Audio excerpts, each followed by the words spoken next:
We're gonna try shooting some video today. What are we doing?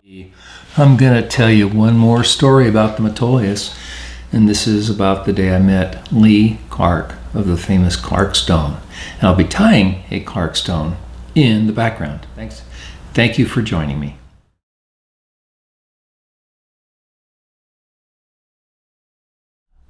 I'm gonna start today with a Clark Stone in my vise, and I'm going to tell you a little bit about how to tie it and what to look for. So I'm using a light wire, size 8. It's a 3 extra long. There are many hooks that would work. This one has a little bit of a curve into it. You don't have to have that. The key feature of this fly is to tie it in a way that it'll ride flush in the water. The hook will be underwater. This will be just flat in the surface film. This orange is either macrame yarn or McFlylon. This happens to be elk hair, but you could use deer. The most important thing about the wing is that you don't want it to flare. And so when the thread I use is Danville's Flymaster 210. And when I'm tying in the wing, my first couple of turns are kind of light. And then as I come further forward, I cinch them down more. So my hair wing is secure, but the thread is not cinched down back here, because if it was, it would flare that hair. Now you want to look for a hair. Frankly, you could use a bucktail, the center of the bucktail hair. This is elk rump. You can use deer. The main thing is I don't stack my wings. I don't think they look that good when they're stacked on this fly. You don't make them too thick. That you make a wing that's fairly light, and you use a hair that is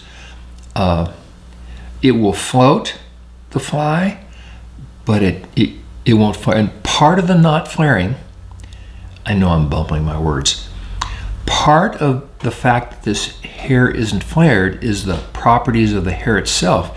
And part of the fact this hair isn't flared is the way you tie it in. I have a little bit of dubbing under the head of the fly. You don't have to do that. You could just use thread. And I put 4 widely spaced turns. They're not, you don't want a lot of hackle on this fly. And I trim it off the bottom so it will lay flush in the film. You can add a little bit of flash between the wing and the body if you want. I tend to not do that. You could tie this same fly in a size 14 or 16 to imitate the little yellow stonefly.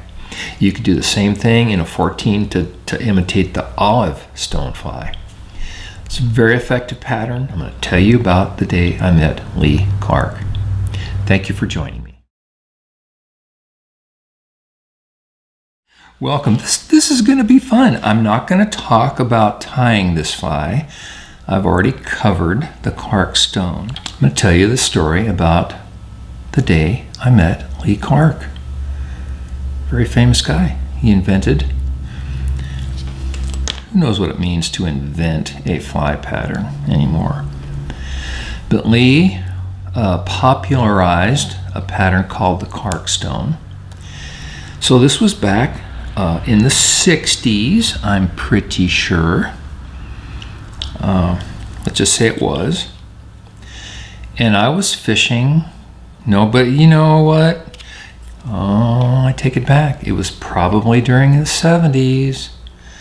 Yeah, because in the 60s I didn't have any really nice stimulators. So I just corrected myself. This was sometime during the 70s. Who knows when it was? It wasn't just yesterday, okay? Maybe it was late 70s. Maybe it was early 80s. Anyway, I do know I was on the Metolius River, and I do know I was fishing the area near Allingham Bridge. And lo and behold, I think this gentleman was sitting at a picnic bench at the campground. So I said hello, he said hello, one of us said hello, and pretty soon we're talking. And Lee said, I didn't know who he was at the time, just some guy. And he asked how the fishing was, and it was pretty slow. And we started talking, and he probably introduced himself. He showed me some of the flies he tied, and to be very frank, I was not impressed. He had a little aluminum fly box with, maybe 1.5 dozen flies in it. Not very many. And I looked at him, my flies were just way better. I was just totally convinced. But I was polite, of course. And pretty soon he's saying, come on, let's go up the river. I want to show you something. So we went up the river, and it was midday. It was a sunny summer afternoon. And we went up just to the bend above the Allingham Bridge, where the Metolius goes up in a field. And he says, go ahead and fish your best stonefly. So I had on a stimulant. Well, it was probably a Langtree stone. That's what it was, size 8. I had my very best hackles on this fly. That fly just danced on the top of the current, and it danced and wiggled, and I cast it out there, and up comes this beautiful big rainbow. Looks at my fly, rejects it, goes back down. So I'm pretty enthused. I make another cast. Same thing, rejection. I make another cast, and several casts into this, I don't know whether it was 2 or 3 or 4. Let's say it was 3 rejections. The fish stopped coming up anymore. So I figured that was it. That was that. And he said, okay, tie on one of these flies. And I looked at Lee's fly, and I thought, this ratty looking thing. No, I mean, the rainbow wouldn't take my stimulator, my Langtree stone. No way it's going to take this fly. Well, I threw it out there, and it was just kind of splatted on the water, and it was riding low in the surface film. And that big trout came right up and took it, just first drift. So it was a surprise to me.